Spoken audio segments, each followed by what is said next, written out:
Good morning दोस्तों।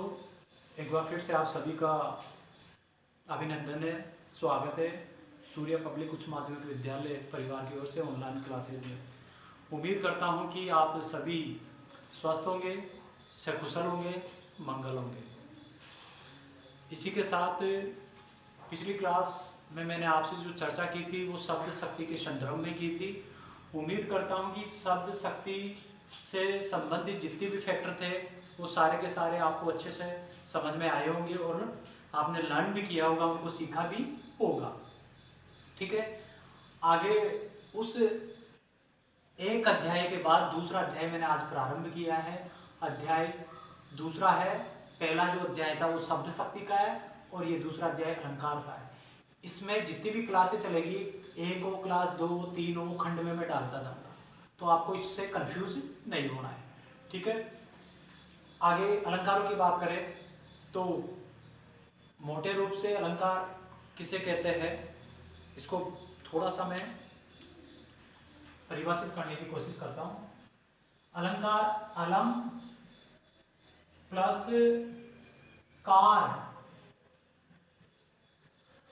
अलंकार शब्द जो बना है अलम प्लस कार शब्द के योग से बना है, जिसमें दो शब्द है। अलम का मतलब होता है शोभा या सुंदरता। ठीक है, इसी के साथ कार का मतलब होता है करने वाले वाले। देखो तो दोस्तों, अलंकार जो शब्द है इसका जो स्ट्रक्चर है, इसकी बनावट है, उस बनावट के संदर्भ में बताऊं मैं तो यह है कि अलम प्लस कार दो शब्दों के योग से बना है। अलम का मतलब आप या तो शोभा बोल दो या सुंदरता बोल दो, ये इसी के पर्यायवाची है। कार का मतलब होता है करने वाले। अब बात करते हैं इन दो शब्दों से, इनकी परिभाषा पे चलते हैं अपन। परिभाषा क्या कहती है कि काव्य या कविता की जो सुंदरता है उसको बढ़ाने वाले तत्व को क्या बोलते हैं, अलंकार बोलते हैं। ये तो इसकी परिभाषा हो गई। या ऐसे भी बोल सकते हो कि जो काव्य में चमत्कार पैदा करने वाले जो तत्व है, शब्द है, उनको क्या कहते हैं, अलंकार कहते हैं। मैंने आपके सामने अलंकारों का एक फ्लो चार्ट बनाया है। इस फ्लो चार्ट के माध्यम से अपन इस चैप्टर को पूर्ण रूप से अध्ययन करते हुए सीखने का प्रयास करेंगे। फ्लो चार्ट में सबसे पहले अलंकार डाला है। अलंकार को तीन भागों में बांट दिया मैंने। कितने भागों में बांटा, तीन में। शब्द अलंकार, ठीक है, पहला नंबर। दूसरा नंबर का जो अलंकार का टाइप होता है वो होता है अर्थालंकार का। तीसरा जो टाइप बताया मैंने फ्लो चार्ट में वो है उभयालंकार। ठीक है, शब्द अलंकार जहां पर शब्द या वर्ण, क्योंकि जो जो शब्द होते हैं वो वर्ण या अक्षरों से बनते हैं, जहां पर वर्णों से या शब्दों से काव्य की सुंदरता बढ़ेगी वहां पर शब्द अलंकार होंगे। शब्द अलंकारों की बात करना चाहूं तो मैं शब्द अलंकारों में, वैसे तो बहुत सारे हैं लेकिन आपके जो सिलेबस में दे रखा है उन्हीं की अपन बात करेंगे। उनमें अनुप्रास है, दूसरा यमक है, तीसरा श्लेष है। ठीक है दोस्तों, ये शब्द अलंकार के अंतर्गत आते हैं। यहां पर एक बात और देखना, ये जो श्लेष अलंकार है इसको शब्द अलंकार भी मानते हैं तो कुछ विद्वान उभयालंकार भी मानते हैं, क्योंकि इसमें जो चमत्कार होगा श्लेष में वो कहीं पर शब्दों से होता है तो कहीं पर कंप्लीटली अर्थ से चमत्कार होता है। इसी संदर्भ में इसको उभयालंकार में भी शामिल कर लिया जाता है। आगे मैं बताऊं तो अनुप्रास है। अनुप्रास के बेटाओ 5 भेद है। कितने भेद है, 5। एक है छेकानुप्रास, दूसरा है वृत्त्यानुप्रास और तीसरा बोलूं तो मैं क्या है, श्रुत्यानुप्रास। चौथा है तो चौथे का नाम होगा आपके अंत्यानुप्रास और दोस्तों पांचवे का जो नाम है वो है लाटानुप्रास। ठीक है, इसी कड़ी में शब्द अलंकारों की कड़ी में आगे दूसरे नंबर पे मैंने लिखा है यमक अलंकार। यमक को भी मुख्य रूप से दो भागों में बांट दिया जाता है। एक कौन सा, एक बांट देते हैं सबंग यमक और दूसरा बांट देते हैं अभंग यमक। ठीक है, इसी प्रकार से शब्द अलंकार के तीसरे टाइप पर मैं आऊं तो उसमें है दो टाइप। कौन कौन से टाइप है? एक सभंग श्लेष हो जाएगा और दूसरा हो जाएगा अभंग श्लेष। ठीक है, तो ये तो शब्द अलंकार के मैंने आपके तीन थे, अनुप्रास, यमक और श्लेष। इनके भेद और प्रभेदों की मैंने बात कर ली आपके सामने। ठीक है, इसी संदर्भ में आगे चलूं तो बात आती है 2 नंबर अलंकार, जिसका नाम है अर्थ अलंकार। पहले इसको समझते हैं क्या है अर्थ अलंकार, किसे कहते हैं। अब देखो इसको तोड़ते हैं तो दीर्घ संधि है अर्थ प्लस अलंकार। अर्थ और अलंकार, अलंकार का मतलब शोभा बढ़ाने वाले तत्व है। किससे? अर्थ से। जहां पर कविता की सुंदरता अर्थ के माध्यम से बढ़ेगी, इट मीन्स वो क्या हो जाएगा? अर्थ अलंकार। इनमें आपके एग्जाम की दृष्टि से जो इंपोर्टेंट होगा वो अर्थ अलंकार होगा। और अर्थ अलंकार में भी वैसे तो बहुत सारे प्रकार दे रखे हैं, लेकिन आपके सिलेबस की चर्चा करूंगा मैं। सिलेबस में आपके 5 दे रखे, एक तो उपमा है अर्थालंकार में, दूसरा है रूपक है, तीसरा है, पहला हो जाएगा उपमा, दूसरा हो जाएगा रूपक और तीसरा आपके सिलेबस के संदर्भ से हो जाएगा उत्प्रेक्षा, चौथा हो जाएगा आपके क्या? उदाहरण, और पांचवा हो जाएगा आपके विरोधाभास। ठीक है,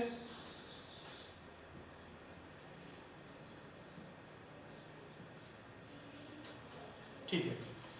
तो दोस्तों ये 5 जो अर्थालंकार है इनका अपन एक एक करते हुए बड़ी तल्लीनता से और बड़ी सहज तरीके से अपने को इनको सीखना है। इनकी क्या क्या पहचान होती है, इनकी क्या क्या शर्तें होती है, इनको अपन सीखेंगे ताकि अपना जो आगे आने वाला जो एग्जाम होगा उस एग्जाम में ये पर्सन अपना ठीक जाए और किसी प्रकार से गड़बड़ नहीं हो।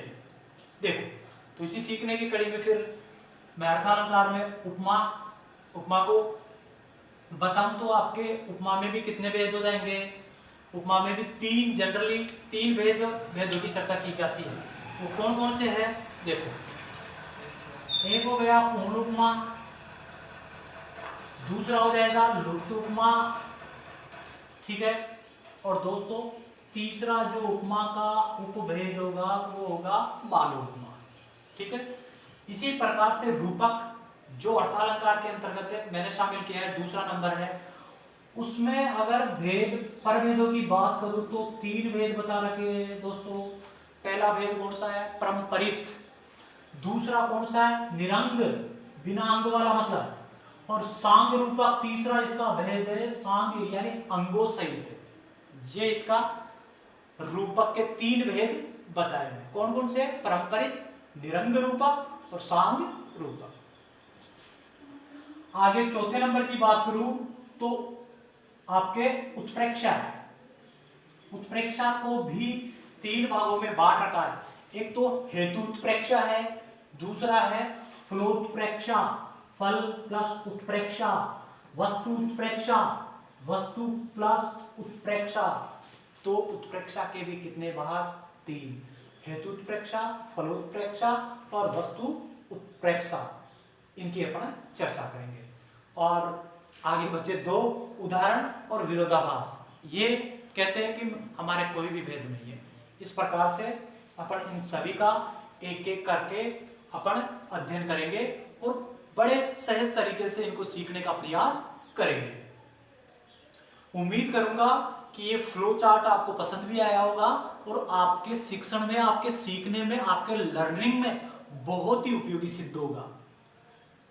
दोस्तों इस फ्लो चार्ट को आप अपनी कॉपी में राइट डाउन करोगे, क्योंकि मनोविज्ञान ये कहता है, साइकोलॉजी ये कहता है कि बच्चा जब लर्निंग के लिए बैठता है तो वो उसकी जो मेमोरी होती है, उसकी जो बुद्धि होती है, वो चित्रों के माध्यम से ज्यादा कैप्चर कर पाती है पाठ्यक्रम को। इसी प्रयास को लेकर के मैंने आपको आपके माइंड में एक मॉडल बनाने का एक प्रयास किया है। तो आप इस मॉडल को अपने कॉपी में उतारो ताकि ये मॉडल आपके काय में बैठ सके, माइंड में बैठ सके। और ये इतनी उलझी हुई चीजें हैं, लेकिन जब आप अंतिम समय इस पूरे चार्ट को देखोगे तो सारी की सारी चीजें आपके माइंड में एक इमेज बन जाएगी, एक कॉपी बन जाएगी, जो कहीं ना कहीं अपने को सीखने में सहायक होगी और अपना जो अंक अर्जित करने का उद्देश्य है उसको प्राप्त करने के लिए बहुत उपयोगी सिद्ध होगी। इसको आप राइट डाउन कर लीजिए अपनी कॉपी में, ये बहुत उपयोगी फ्लो चार्ट है। ठीक है,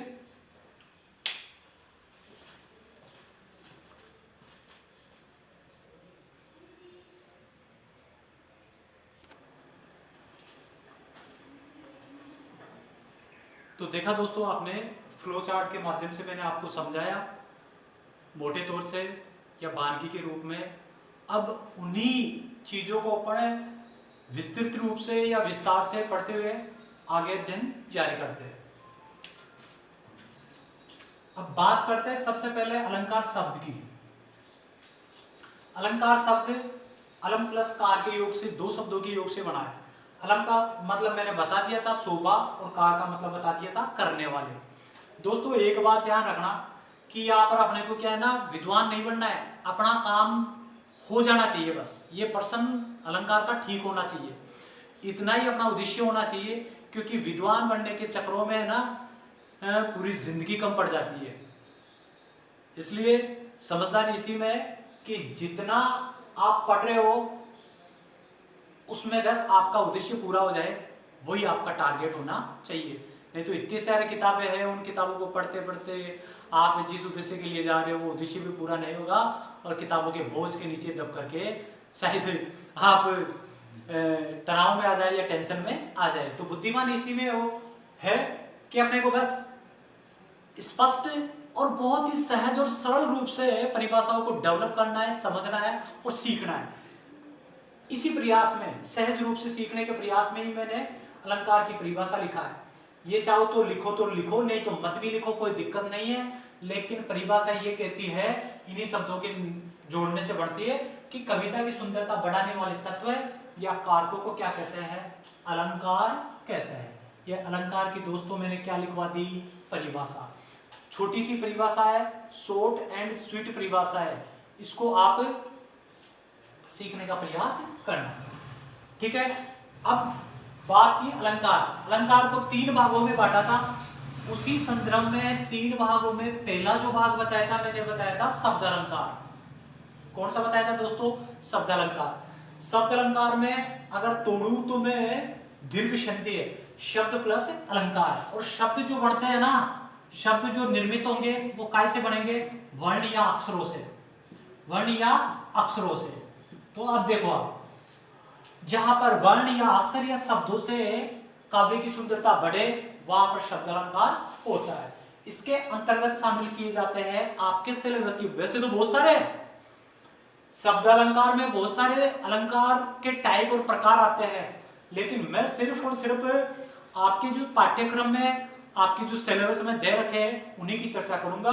और वो कौन सा है, एक नंबर है अनुप्रास का, दूसरा नंबर आपके शब्द अलंकार में शामिल किया है तो यमक है, और तीसरा श्लेष अलंकार आपके शब्द अलंकार में इंक्लूड किया हुआ है।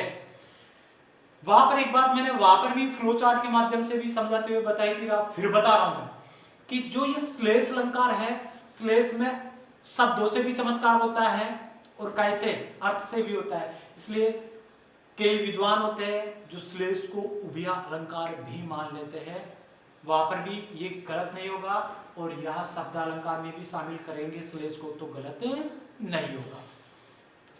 ठीक है, ये आपने उतार लिया होगा। इसी के साथ अब अपन आगे बढ़ने के प्रयास में आपके सिलेबस में जो अलंकारों के जो भेद दे रखे हैं, शब्द अलंकार के, अनुप्रास अलंकार, उसकी मैं पहले चर्चा करता हूं। तो कै नंबर डाल देते, कंफ्यूजन नहीं होगा। कै और कौन सा है, अनुप्रास।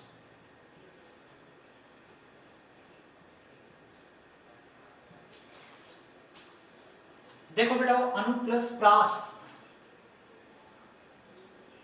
प्रास का मतलब होता है बिठाना, और अनु का मतलब होता है पास पास में, अर्थात जहां पर पास पास में अनेक वर्ण अक्षर या शब्द आए वहां पर कौन सा होगा, अनुप्रास। ये शब्द खुद अपने आप में परिभाषा लिए हुए है, अर्थात इसका जैसा नाम है वैसा इसका काम है। देखो दोबारा देखो, अनु प्लस प्रास, प्रास का मतलब होता है बिठाना या बैठाना, और अनु का मतलब होता है पीछे या पास में। ठीक है, तो परिभाषा बन जाएगी पास पास में वर्णों या अक्षरों या शब्दों को बिठाने की प्रक्रिया अनुप्रास कहलाती है। इसकी परिभाषा लिखोगे आप, लिखो। जब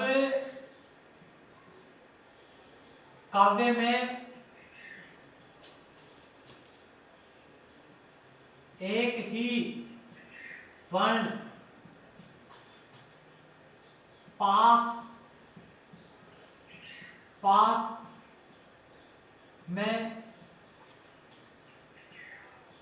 अनेक बार आते हैं,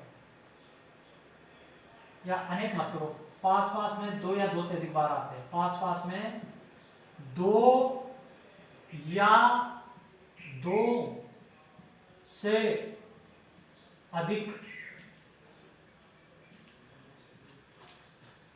बार आते हैं।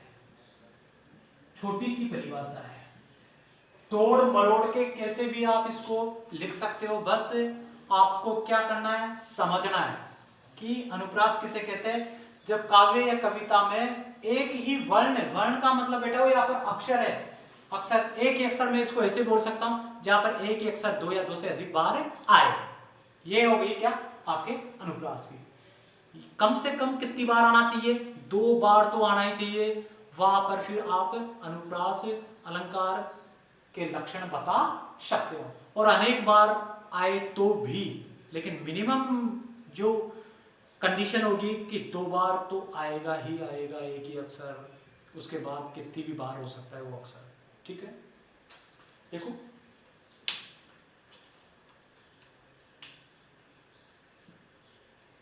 तो अनुप्रास की परिभाषा आपने देखी, और अब इसके एग्जाम्पल देख लेते हैं।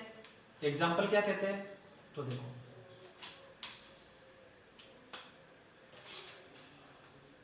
पहले तो देखो दोस्तों, जैसे जगजीवन,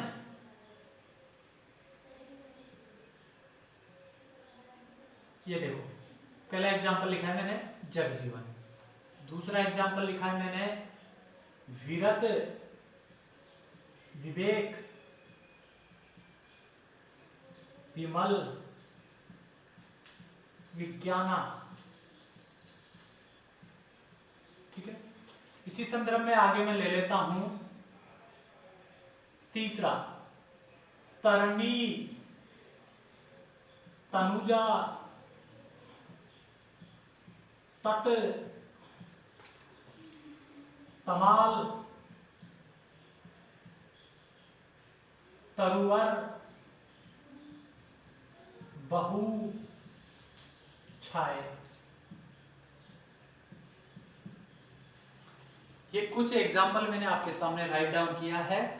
अब देखते हैं कि ये इसके सिद्धांत पे खरा उतरते के एग्जाम्पल। मैंने क्या बोला, एक ही वर्ण, वर्ण का मतलब आप यहां पर अक्षर भी लिख सकते हो।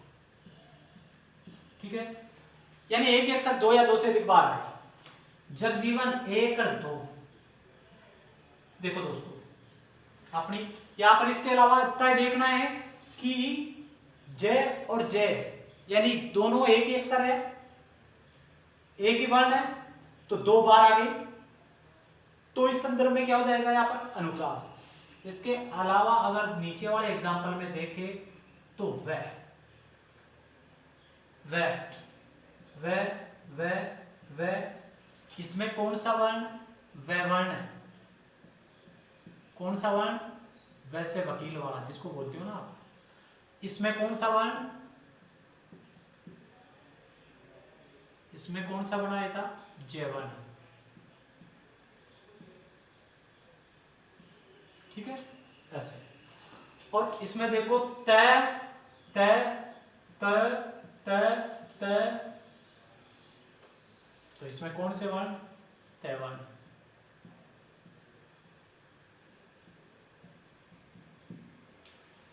देखा आपने दोस्तों, एक ही अक्षर आ रहा है, ऊपर वाले में जय वर्ण दो बार आया है, इसमें अनेक बार आया है वे वर्ण, तीसरे वाले एग्जाम्पल में तय वर्ण की अनेक बार आवर्ती होने के कारण ये क्या है, अनुप्रास है।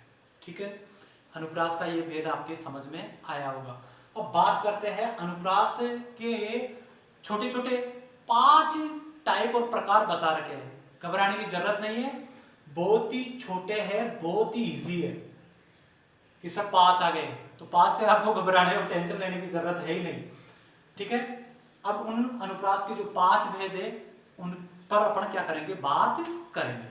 देखो मिटा देता हूं मैं इनको।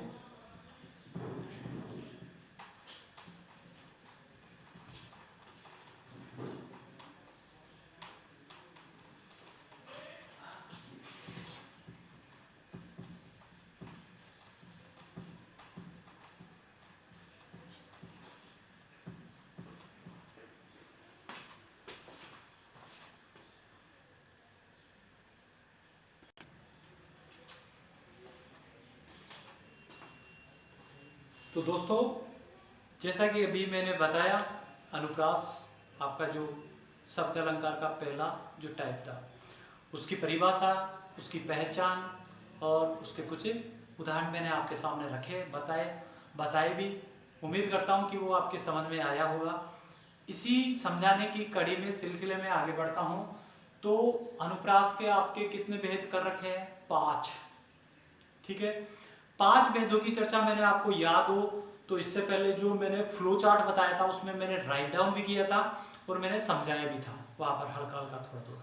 ठीक है, अब उन्हीं 5 भेदों की जो अनुप्रास के भेद है, उन्हीं 5 भेदों की अपन विस्तार से क्या करेंगे, चर्चा करेंगे। तो देखो बेटा, पहला भेद है तो वो कौन सा हो जाएगा, 6 का अनुप्रास।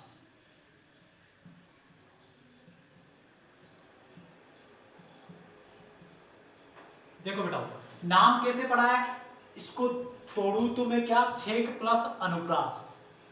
6 का मतलब होता है विदग्ध, यानी विद्वान या चतुर लोग। यह अनुप्रास का टाइप चतुर लोगों को पसंद आने के कारण इसका नाम क्या पड़ा है, 6 का अनुप्रास। अब आपको ये चीज तो याद रखो तो बहुत ही बेस्ट है, लेकिन आपको इनकी परिभाषा जरूरी है याद रखना। वो कैसे बनाओगे, तो देखो कैसे, जहां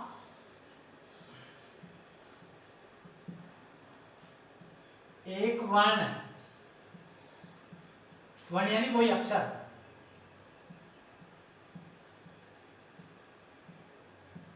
क्रम से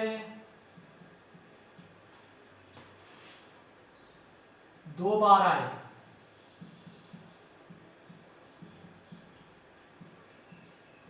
शॉर्ट एंड स्वीट, इस पे ज्यादा फोकस नहीं करना है। अब तक तो इसमें से कोई पर्सन बढ़ा नहीं है, लेकिन फिर भी इन फ्यूचर के लिए आपके लिए और ज्यादा बेस्ट रहेगा।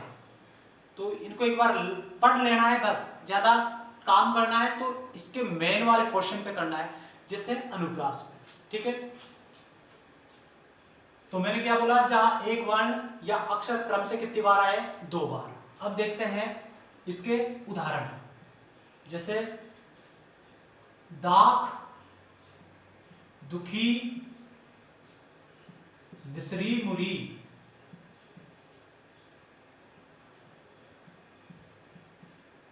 दाख, दुखी, मिस्री मुरी, पहला एग्जाम्पल। दूसरा एग्जाम्पल, दीन दयाल,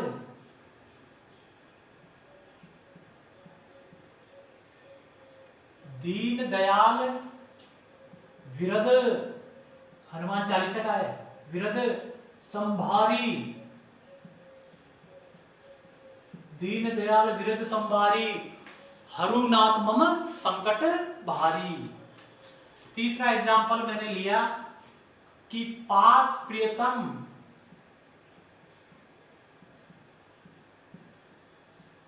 आन बैठो,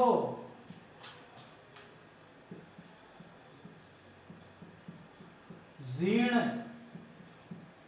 जीवन नाव में। ठीक है दोस्तों, इसी कड़ी में आगे देखो, देखी दोपहरी, जेठ की छाहो, चाहती, छाह। ये मैंने एग्जाम्पल आपके सामने लिखा है, ठीक है। अब इन पे देखते हैं कि ये प्रवृत्ति जो इसकी छेकानुप्रास की प्रवृत्तियां है, उसके सिद्धांत है, वो सभी बैठते कि नहीं। चलो एक एक करके देखते हैं। मैंने ये बोला था कि एक ही तो अक्षर आएगा और कर्म होना चाहिए उसका भाई साहब, कर्म। कहने का मतलब ये हो गया कि अक्षर आएगा कितनी बार ही आएगा, 2 ही बार, लेकिन कर्म जो पहले शब्द में कर्म है उसका, वो ही अगले दूसरे शब्द में वही कर्म पे होना चाहिए।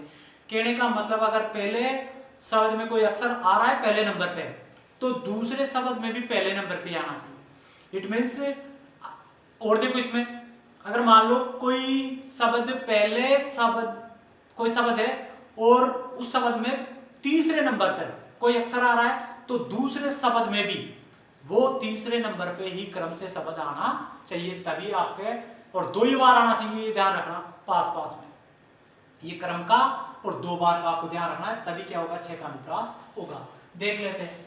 तो देखो दोस्तों, ये देवान है, ये पहले शब्द में पहले अक्षर पे, आप दूसरे में देखेंगे ये दूसरे में पहले अक्षर पे होना चाहिए, ये देखो, ठीक है अपनी। इसमें भी देखे तो ये दूसरे नंबर पे है, तो दूसरे नंबर पे खैवाना है, ठीक है। ये भी मिस्री मुरी पहला शब्द है तो पहले में मैं है, ठीक है, तो दूसरा शब्द देखेंगे दूसरे शब्द में भी पहले नंबर पे ये, तो ये अब इस रे में नहीं होगा, क्योंकि ये रे अगर ये तो दूसरे नंबर पे है और ये 2 बार तो आया है, लेकिन ये तीसरे नंबर पे है, तो ये तीसरे नंबर दूसरे नंबर में होने के कारण यहाँ पर रे में नहीं होगा, बाकी और छेकानुप्रास के लक्षण यहाँ पर दिखाई दे रहे। दीन दयाल, यहां पर देखो दीन और दयाल 2 शब्द है, तो देखो दयाल पहला शब्द है दीन, दीन में दिया गया वर्ण, और दूसरा जो शब्द है वो दयाल है, दयाल में दिया गया। यहां पर भी क्या हो जाएगा, किसका एग्जाम्पल हो जाएगा, छेकानुप्रास का। इसमें तो आपको दिख रहा है पहले नंबर पे वर्ण है, तो दूसरे शब्द के पहले अक्षर में भी पे वर्ण है। इसी प्रकार से हाँ इधर देखो आगे, जीर्ण, जीर्ण शब्द जो पहला नंबर पे है तो उसका पहला अक्षर ज है, तो दूसरे शब्द का पहला अक्षर भी ज ही है, इस संदर्भ में भी ये हो जाएगा। ऐसा और देखें तो अपन देखो इसमें वैसे वकील 2 नंबर पे, तो इधर भी 2 नंबर पे वे आ रहा है, तो इस संदर्भ में भी क्या हो जाएगा, ये छेकानुप्रास हो जाएगा। आगे देखो चौथे एग्जांपल में, देखी दोपहरी जेठ पे पहले शब्द में पहले नंबर पे कौन सा वर्ण है, द, तो दूसरे शब्द में स्वाभाविक रूप से यहाँ पर क्या आ गया है, द, पहले नंबर पे, नंबर ध्यान रखना है आपको, ठीक है। आगे अगर देखें तो ठीक है, ये सारी बातें जो मैंने बताई है समझ में आई होगी, और ये जो एग्जाम्पल है ये भी आप अच्छी भली भांति तरीके से आप समझ गए होंगे, ठीक है दोस्तों।